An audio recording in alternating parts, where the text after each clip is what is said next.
All right, everybody. Good to see you tonight. Let's jump into lesson number 8.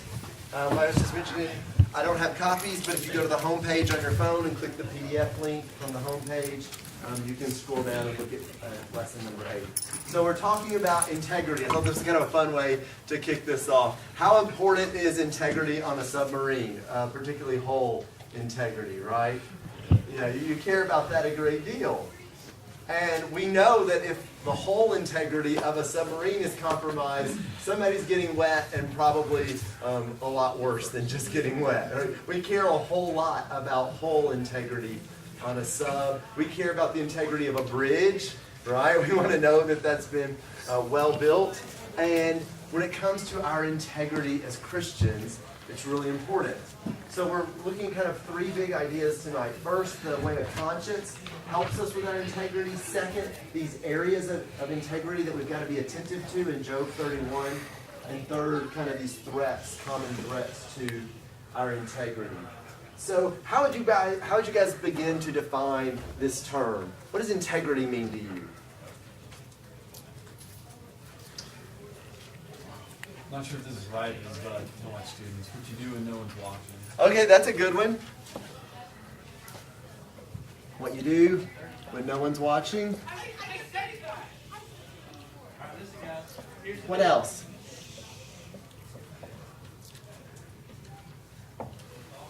Doing what you said. Okay.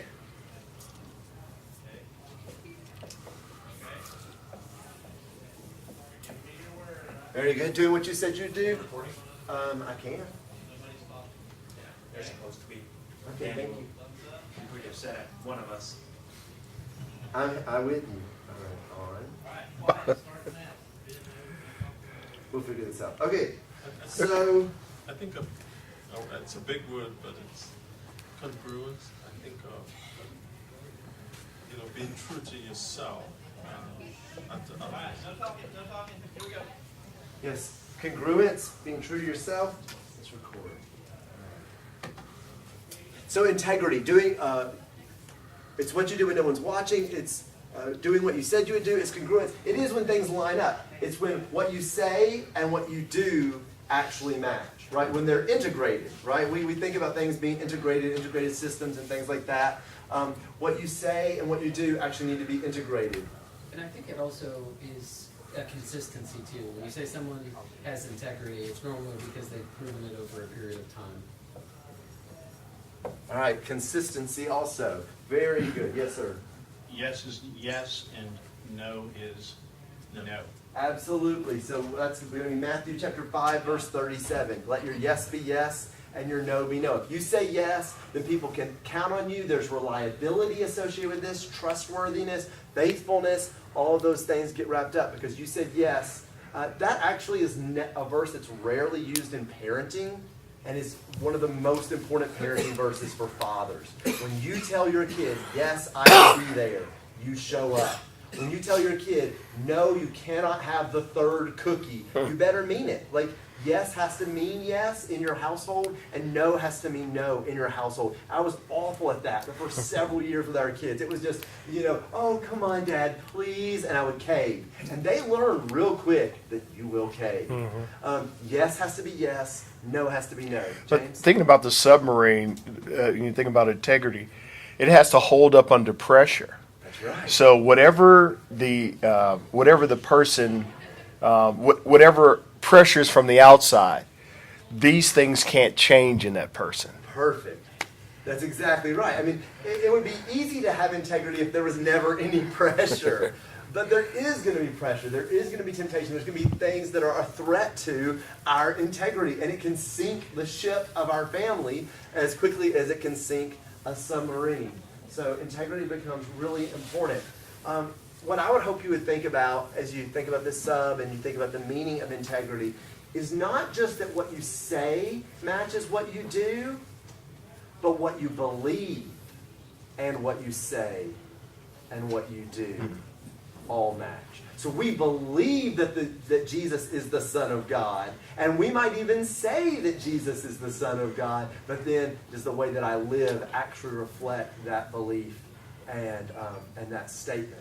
So it's nice to think about these two things being integrated, right? What we say and what we do. That's really important. But this is more powerful when we include the idea of what we believe.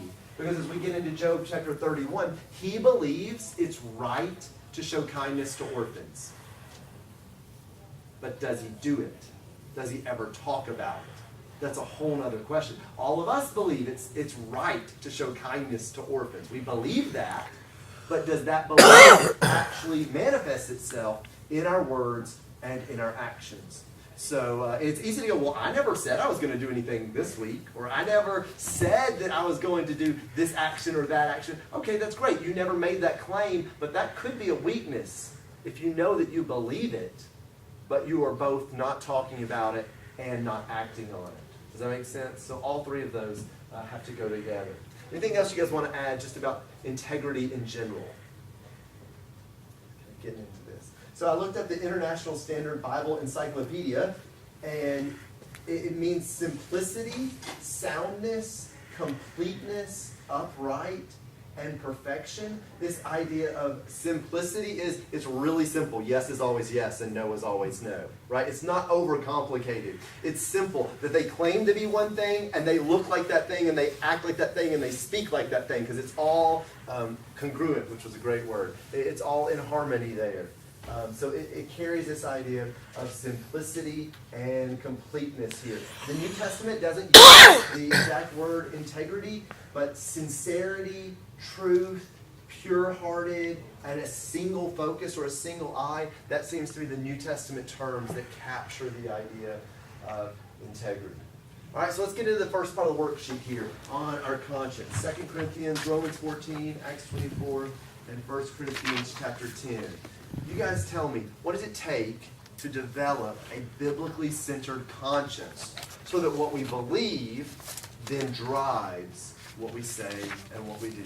How do we develop a biblically centered conscience? What you'll pull out from these verses.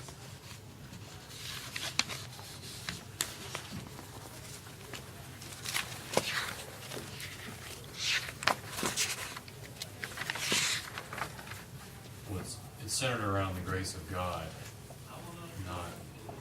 not our own wisdom. Very good.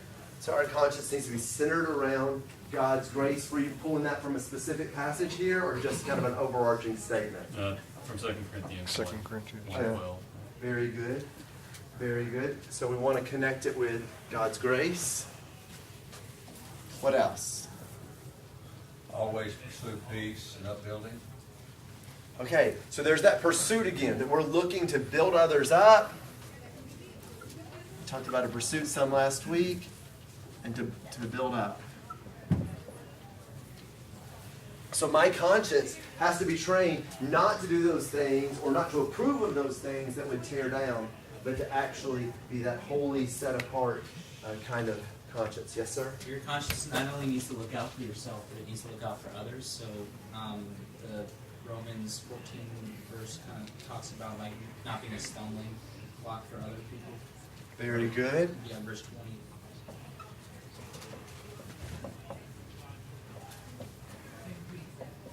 So we're not just thinking of what our rights are, what our freedoms are, but how we can be a stumbling block. Jack?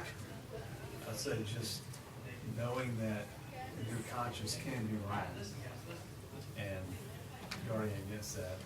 Paul, being a good example that you listed, that he always strove to have a good conscience even when he was persecuting Christians. So it's important to know that can be wrong, and to always be on guard to be in God's Word and all that to shape it how it's supposed to.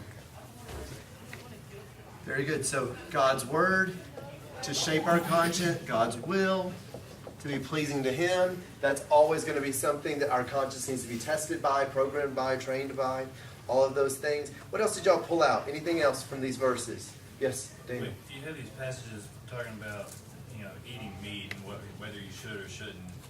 And, it kind of goes along this idea of they have the right, but should they do it? Is it the right thing to do in all circumstances? And I feel like integrity is along those lines. We may have the right to do a lot of things, but it's usually picking the best path, maybe not exactly what you can or cannot do.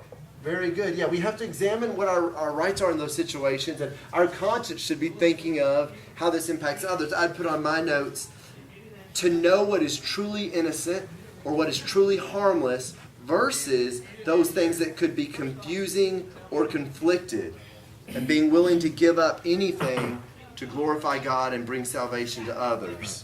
To be willing to sacrifice our freedom. Sam? Also practice.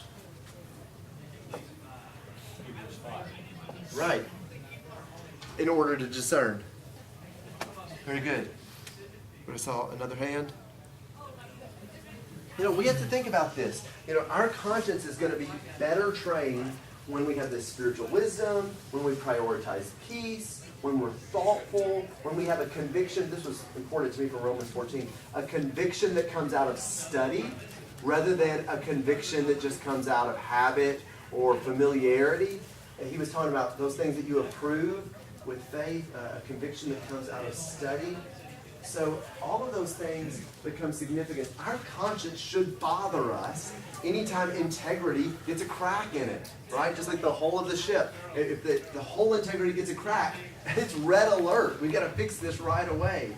So the same idea, our conscience should be bothering us when what we've said and what we do aren't lining up. When what we believe and what we're saying or doing isn't lining up. So when you think about Job, what's going on in Job chapter 31? What's happening in his conscience in this chapter?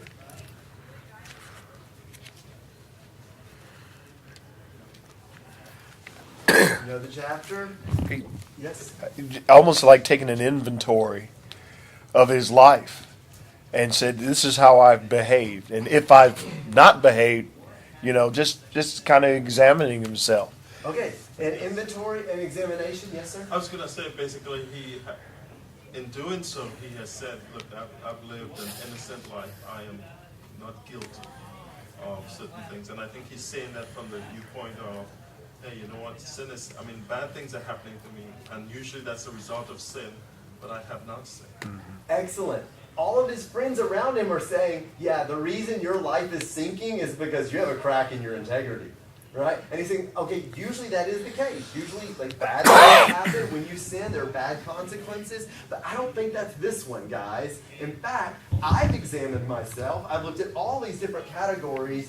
And I really invite God to examine me and see if I failed in any of these various areas. Because I don't think it's just a breakdown in integrity. And ultimately, he was right about that. This was not happening because of some breakdown in integrity that he had committed. This was happening because he had been a man of integrity, and God was using him to bring glory there, allowing Satan to test him. So let's get into Job chapter 31 tonight. Job chapter 31. You know, when we look at this chapter, we should be asking ourselves, am I the man that I want others to believe that I am? We know we want other people to think well of us, to think that we're being a good Christian and leading others and leading our family towards Christ. But am I really that man? Am I really the husband that I promised I was going to be? Am I really the father that I know I am supposed to be? Am I living up to the standards that I value? That's the kind of questions that Job 31 is supposed to make us ask. So, a quick show of hands. How many people were taught, like, as a young man, that you were supposed to be looking for a Proverbs 31 kind of woman? Did you have those kind of lessons? Like, you look at Proverbs 31 and go find that kind of woman, and that's who you want to marry. Like, we should be teaching our daughters to look for a Job 31 kind of man. A man of integrity. A man who believes, says, and does the things that are revealed in this chapter. So let's turn over there. Job chapter 31. All right. First 4 verses are pretty interesting because he immediately begins in 2 different places in this chapter with his relationship with women. Right? It's like, if there's going to be any crack in Job's integrity, in any man's integrity, one of the first places that we would look is say, how's he behaved around women? What's going on in that realm? Because that's where so many cracks are going to pop up. So what 2 things, look at the chapter for a second, what 2 things did Job try to avoid? It's just like, a question that I had in some old notes. It's not on your handout. What two things has Job tried to avoid in his relationships with women? Okay, he's definitely tried to avoid adultery. What else? Lust. Yeah, and lust, right? He's controlling where he looks, and he's controlling what he does. He's controlling those relationships. All right? Let's see, let's pick up in verse 3. Is it not calamity to the unjust and disaster to those who work iniquity? Does he not see my ways and number all my steps? You know, we had the statement that integrity is what you do when no one else is watching. And by that, we mean that if there are no consequences, we probably go ahead and do what we really believe, no matter what we say. If we really believe that it's easier to just tell that little lie and get out of trouble and dodge this or dodge that, or we can get, like if we think nobody's watching, it probably shows what we really believe. What is verse 4 saying about that? He's going to see it. God sees. God sees. I mean, that has been the safety belt on Philip's wild and crazy dumb adventures. Like, of all the stupid things I thought about doing in high school and in college, it was that safety belt that said, whoa, you don't want to go that way. Because even though your roommate isn't watching, even though your parents aren't watching, even though your twin isn't watching, God is. And he would not be pleased here. This is such a huge concept. And as obvious as it is that he leads off, that, hey, you examine your integrity by starting with how you're handling women, it should be just as obvious that you preserve your integrity by remembering that God is always there. God is always aware. God is always watching. And it should cause us to pause and think twice before we jump into some idiotic choice. What about you guys? Has that been a safety belt for you? Has that been one of those big concepts that kind of reminds you, hey, double think that, right? When everybody else is getting ready to run. Okay, so what did you put for the first blank, 1 through 4? Where's Job paying attention to his integrity? Hey, Philip, Yes, sir. there's another verse that comes to mind that goes along with it. Old Yes, sir. Testament, that your sin will always find you out. What you do in the darkness, comes to light. So it goes along with that same idea. Yes, it does. Your sin will find you out. I think of is it 1 Timothy, where it says that these things cannot be hidden? Like eventually they're going to come out. Very good. Very good. What'd y'all throw in the first verse? I mean the first blank. Purity. Yeah, purity. Purity in our desires, knowing that God sees. That goes there. Verse 5 through 8. What'd you put in the second blank? Honesty. Fairness. Purity, honesty, fairness. Very good. We can walk through these. I told Tracy before tonight, I said, I'm afraid that tonight's class is broad instead of deep because the chapter is very broad. It covers a lot of things. So help me go deeper because I'm not sure that I know exactly how to do that on all of these. But I had this question from verse 7. What are some of the areas of life where God quickly sees a breakdown in our integrity? If verse 4 is saying that God is watching, it seems like verse 5 through 8 is letting us know that God does see that breakdown. What do you think are some of the areas where he sees that breakdown most quickly?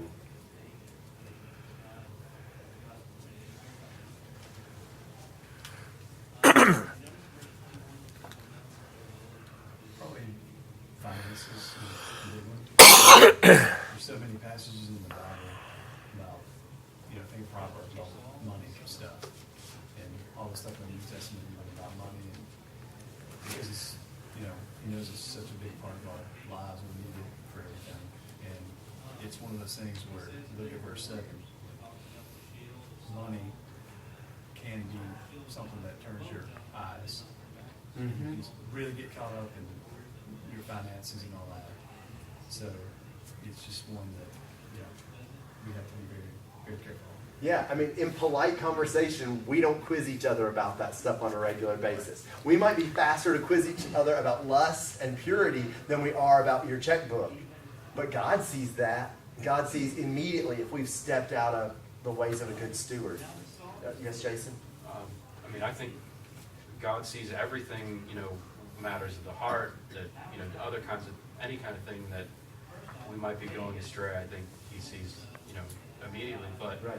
maybe if you wanted to pick out something, there is a lot of language throughout the Bible that God pays particular attention to the poor, the needy, the weak, the marginalized. So if you are taking advantage of them, like God's gonna pay attention to that Yeah. very quickly. God is their avenger. Yeah. He's going to come back. That's right. Yes. So I think when it talks about like when my heart walked away after my eyes, like anything that just basically turns our heart away from God, and then also the next one where like my hand or spot adheres to my hands, like things that I've made myself tears or pulls my heart away from God. I think it's just going through like basic worldly things right now, things that will turn you away from God. Okay, so those pursuits, the actions that he's taking, where he's just taking his eyes off of God, and God sees that. God knows what is his number one, which is kind of what we covered last week. All right, let's go a little bit further, 9 through 15. 9 through 15 actually captures a lot of different ideas. I would encourage you to think about fruitfulness or productivity here. And faithfulness in that, because he's going to bring up lust again, but he also brings up what other ideas? What else does he bring up in 9 to 15? Being a reasonable boss. Okay, yep. The way you interact with people, especially when you're in a position of authority. What else is he bringing up 9 to 15? There's that leadership, that boss side. Yeah, it's kind of related to that, just the ability to accept rebuke and understand I may be wrong. Definitely a part of integrity. Yeah, there's justice here. If someone beneath him charges him with an injustice or an unfairness, does he give them a fair hearing? Does he acknowledge where he's gone wrong there, right? They say like when you're dating to pay attention to the way your date treats the waiter. Because if they treat the waiter awful, they're probably going to treat you awful one day. How we treat people that are under us says a lot about our character and our integrity. And so here in verse 13, let me ask that question. What would be the right way to address complaints when they are brought to us? What is the right way to address complaints when somebody is dissatisfied with our leadership, with our decisions? Listen, definitely. Okay, humility and listen. Very good. What else? Yes, sir? Consider the option that they may be right. Mm-hmm. Yes. And look at yourself in that light. Yeah, so many times we go, well, if they knew what I knew, they would understand this decision. Because we've thought about this. But really, if we see what they see, we might see that they were right? We can get so wrapped up sometimes in thinking we know, thinking that we've made the right choice, but he has not despised these claims. Instead, he's given them the proper attention. There's some justice there. What about 16 to 28? 16 to 28. Lots of concepts here.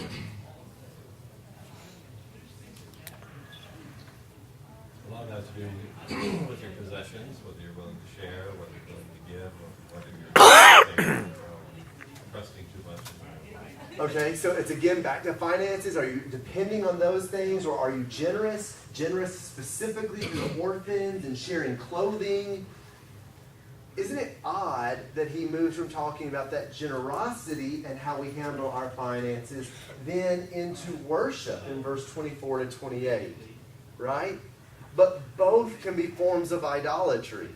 I can turn money into an idol, or he can turn the stars and the sun and the moon and his horoscope and his future and his palm reading and all the fortune cookie. Like he can turn all of that into his idol. And it depends on what is he really going to worship. Is he going to worship God, or is he going to worship things of this world? Is he going to worship finances? Chester, are you going to add something? No, just stretching. You can stretch. Stretching? Okay, that's fine. You can stretch. So 16 to 28 is one of those areas where we have to examine ourselves and say, okay, am I exercising integrity there? How hospitable have I been? How much have I gone out of my way to find the people that are suffering? Like, we know people are suffering. We can't just be an ostrich that sticks our head in the sand. We know people are suffering. Are we doing anything about that? Do our words and our actions match what we say we believe there? It's a big thing to consider. He's really taken a step of confidence to be able to say, okay, if anything has happened, let these things fall upon me, having your shoulder torn off or whatever. I don't know if you've ever had that, happen where, you knew you were innocent so surely enough that you were to say, okay, may God strike me down, or, something along those lines. Right. So. Yeah, to be so confident that you've gone above and beyond, that you've been blameless in your integrity, that you would welcome the judgment of God, even to your physical harm, right? Yes, Jason? And I think it's not just out of confidence, but it's also out of his own sense of justice. He's recognizing, like, if I have done these things, I deserve it. I deserve those things to happen to me. So it's both the confidence that he hasn't, and if I have, then I deserve it, and let it happen to me. Mm-hmm. And each of these things are fitting. Like what he's saying in verse, let me go back. In verse 1 through 8, in verse 8, the consequence is, let me sow and another eat, let my crops be uprooted. He's saying, God, you can break the law of sowing and reaping. If I have broken your law, if I've sown evil things, and here I've been rich and had beautiful daughters and wealthy sons, like, if I've broken the law of sowing and reaping, then you break the law of sowing and reaping. If I've been unfaithful in my relationships, then you allow unfaithfulness, right? That my wife would be taken from me. If I've worked and I've had all these blessings and I have not extended my hand, then I don't deserve to have that hand in the first place. All of these consequences are related to what he's suggesting, or how he's suggesting he's exercised his integrity. So pick up 29 to 32. Have I rejoiced at the extinction of my enemies, or exulted when evil befell him? No, I have not allowed my mouth to sin by asking for his life in a curse. Have the men of my tent not said, who can find one who's not been satisfied with his meat? The alien is not lodged outside, for I've opened my door to the traveler. Again, he's bringing up his words, right? We said what we say, what we do, what we believe. Here his words are coming up. What's the idea of verse 29? Sam? Yeah, revenge, right? And he's not even just saying, I didn't take revenge. What is he really driving home in verse 29? Yeah. I didn't even, I didn't walk out of that meeting, slam the door, and grumble down the hallway going, you're going to get yours, and I can't wait. And Lord, why don't you just go ahead and fire up another lightning bolt for that guy? No, that's not how he acts. He's like, okay, I can accept it. I can move on. And he's not rejoicing over someone else's defeat or someone else's hardship, even when they have been his enemy. All right, let's see. Somebody please read, where was it? Verse 21 and verse 34. 21 and 34. Anthony, you got it? Chapter 31, 21 and 34. 21 and 34? Yes, sir. I have lifted up my hand against the orphan, because I saw and I had supported the gate. 34 is, because I feared the great multitude, and the contempt of the families terrified me, and kept silent and did not go out of the doors. Very good. Okay, these two verses are important because this is like a torpedo for our whole integrity, okay? We always teach in the high school class to watch out for peer pressure. But what Job is actually saying is this is an adult issue as well, right? That it's not just peer pressure in middle school. It's peer pressure for Job and his integrity. What is it in verse 21 and verse 34? Who are the groups that he might have compromised his integrity for? What is it? I said the orphan. Or the father. It seemed to suggest if I had lifted up my hand against the orphan. At least that's what mine says. But what's the next phrase? Because they had support. Others were cajoling me or saying, hey, go ahead and do it if you want to say this. Yeah. So if other people are ignoring the orphan, if other people are abusing the orphan, throwing them into child labor camps or whatever, like if other people are doing it and getting away with it, and I followed their example. Look at verse 21 again. Where are these guys? Where are these people described in verse 21? At the gate. At the gate. Who's at the gate in the Old Testament? What The does that mean? The leaders, Leaders, My translation actually judges. says court. Judges. Yeah, the elders of the city, the decision makers. If other leaders were ignoring the orphan and I just went ahead and followed those other leaders, then he said, I've been wrong. It wasn't enough, right? He doesn't give himself a pass just because he might have had support from other leaders or decision makers in the gate. Verse 34, he's not just emphasizing like this position, these respected people in the gate. What's he emphasizing in verse 34? This other torpedo to our integrity.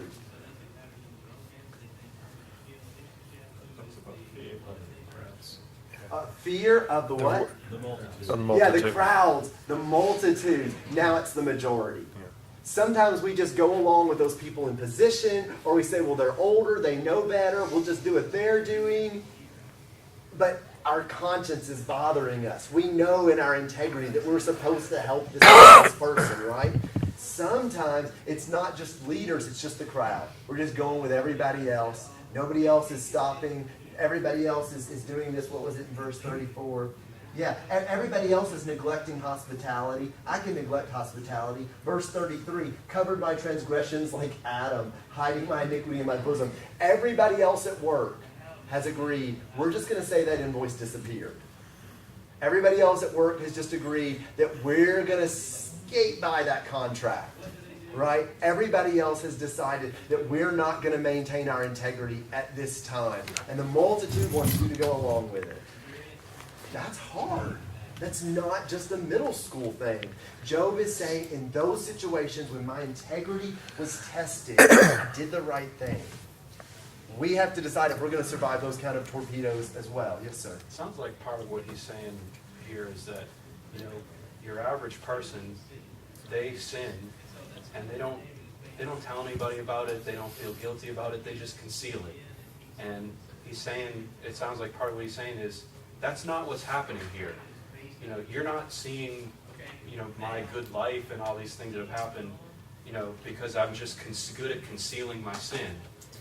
That's not the case. That's and if right. it was, then I should be struck down. Yeah, his integrity is more than just a good PR campaign. Yeah, it's or a not good that face. it's not just that I've covered it up. Let me read this real quick. One sunny day, 4 high school boys could not resist the temptation to skip class. The next morning, they explained to their teacher they had missed her class because their car had a flat tire. To their relief, she smiled and said, "That's okay, but you did miss a quiz yesterday. Please take your seat and grab a pencil and paper." She waited as the 4 boys sat down and got ready for the quiz. The first question she said is, which tire was flat? Right? If you deceive someone, confess it to that person. It may be humbling, but it is the very first step in restoring integrity in your life. This is a good time to just pause for a minute. We've talked about these general categories of integrity. How do you get it back? How do you rebuild it? If you're taking notes, here it is. Number 1, confess your gap. Wherever the gap is between what you believe, what you say, and what you do, and what you're actually doing, and there's a gap there, confess that gap. It may be that you confess to your spouse. It may be that you confess to a brother in Christ. It may be that you go to the elder, but you confess that gap. I haven't lived up to my beliefs and my faith and my commitment to the Lord. You admit that you are not where you want to be and begin to plan some progress. Identify those steps to overcome the temptation or to initialize the good work you've been neglecting. You have to start by confessing your gap. Just like those kids need to say, okay, there was no flat tire. Number 2, correct your aim. You've got to stay nourished on God's Word. You've got to reset, what am I really aiming for? We are aiming to be Job 31 kind of men. Confess your gap, correct your aim, and number 3, commit. to godly family and friends. Commit to close that gap, of course, but also commit to surround yourself with people that are going to lift up your integrity, people that are going to support you in your integrity. I couldn't help but think about John Mark. Right? John Mark is going Paul and Barnabas, and then he gets afraid or whatever, and he turns back. And so there's a gap between what Paul expected and what John Mark actually delivered. How do we begin to restore that integrity? Well, you admit it. You confess, hey, I'm sorry that I let you guys down. I'm sorry that I shot out when things got tough. Number 2, correct your aim. I'm ready to do this again. Right? Barnabas was ready to take him along. Barnabas believed in him. Confess your gap, correct your aim, commit. And John Mark went back. He went with Barnabas, and he was very useful. Barnabas believed in him. He spoke up. He refused to leave him behind, and John Mark was given a second chance. When we've had a gap, that's what we want done for us. Somebody to believe in us. Somebody to give us that second chance. You can't help but think about David confessing, right? In Psalm 51? Yeah, Psalm 51. That he's confessing his sin to close that gap. But Barnabas and Mark began working together. Mark did not waste that second chance that he was given. He was a hands-on worker who proved useful and reliable in the work. Max Lucado has a little article on 5 characters who prove failure isn't fatal. When whole integrity is compromised on the submarine, it can be fatal. But spiritually, it doesn't have to be fatal. King David totally destroys his integrity, but has to rebuild and restore it. Elijah, when he breaks down and is burnt out, he has to restore it. John Mark, we just talked about. Paul, maintaining a good conscience, but having to turn the whole thing around. And of course, Peter's denial of Christ. So if anybody wants this, I can hand you this one, or I can email it to you. But all 5 of those Bible characters show that we rebuild our integrity. Confess the gap, correct your aim, commit to godly family and friends. All right. Anything else on Job 31 before we jump out and do the last 5 minutes? Yes, sir. Looking at his what's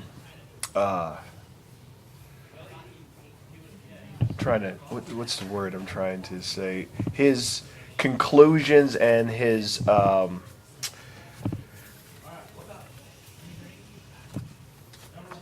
if these claims were true about it, Yes. and he said this is what should happen to me. This seems to go beyond what just men in general would do, and I think Jason kind of mentioned this. The basis of this, is from a God's perspective. This is why things seems so serious and so over the top about if I've done this wrong, then this is what I deserve. Yes. And so if we talked about this is where this wisdom, this is where he's built this from, God's perspective. And so the consequences of these things, they seem so severe. You know, a regular person looking at it say, are you taking this a bit too far? Uh-huh. But it's from God's perspective. So his one of the things, I think it's in 1 Corinthians or 2 Corinthians 1:12, it said godly sincerity. Not, and you know, your own conscience can let you do something and justify you, but when the perspective is always thinking about how God sees me and these things, and what is God's grace? What have I done to God's grace by behaving like this? Right. So this is why you get this kind of feeling of frustration even in yourself if you compromised in any way. So let me build off of that. I had in my notes in verse 35 and verse 36, Job is actually eager to hear from God and to accept whatever the outcome of the trial is. Weigh my integrity. I'm eager to hear from God. Could we say that? God, I am eager to hear exactly what you see in every one of these categories from Job 31. What would God think of us? How can we find out? Well, we can find out. I mean, we can measure ourselves according to the Scriptures. We can know what God thinks of us. Job felt that he could lay his life before God and be judged blameless. That is something for us very much to strive after. the blamelessness seems to be an evaluation of his response to each blessing he's been given, which causes us to reflect and ask, how do I respond to God's blessings? How do I respond to the people close to me? How do I respond to those that I am entrusted with leading? We have to examine ourselves with those kind of things. All right, so with our last couple minutes, enemies of integrity. These are more of those torpedoes. Hypocrisy, anger, greed, lust, pride. Pick one, guys. Which one do you want to talk about? Pride. Pride, okay. With pride, I had 1 Peter chapter 5, verse 6 and 7. Would somebody read that? 1 Peter 5, verse 6 and 7.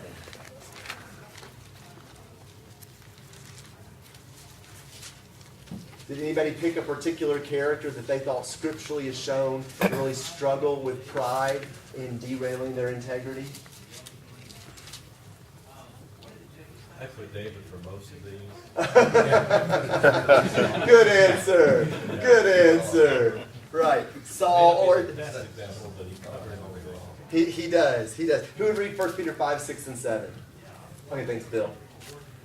1 Peter 5, beginning verse 6. Therefore humble yourselves under the mighty hand of God, and he may exalt you in due time, casting all your care upon him, for he cares for you. Right. I like two aspects of this one. One, that he exalts instead of me tooting my own horn, right? Let him be the one that calls you to the front and gives you the honor. Let him do that. But not only let God be the one that exalts, but in his time. Right? Usually with pride, we're exalting ourselves far too quickly. And the consequence of that is that everybody else can tell. And it's actually kind of humiliating. And we get the opposite of what we're aiming for, right? Have you ever noticed that? That once someone is consumed with pride, they only defeat themselves and look worse in the eyes of anybody that knows them very well. But if you have humility and you let God bring you forth at the right time, then it can be much more genuine relationships and pleasure and being well pleased in the eyes of God and others. What else did y'all have for pride? How else do we overcome that attack on our integrity? Anybody else have a verse written down?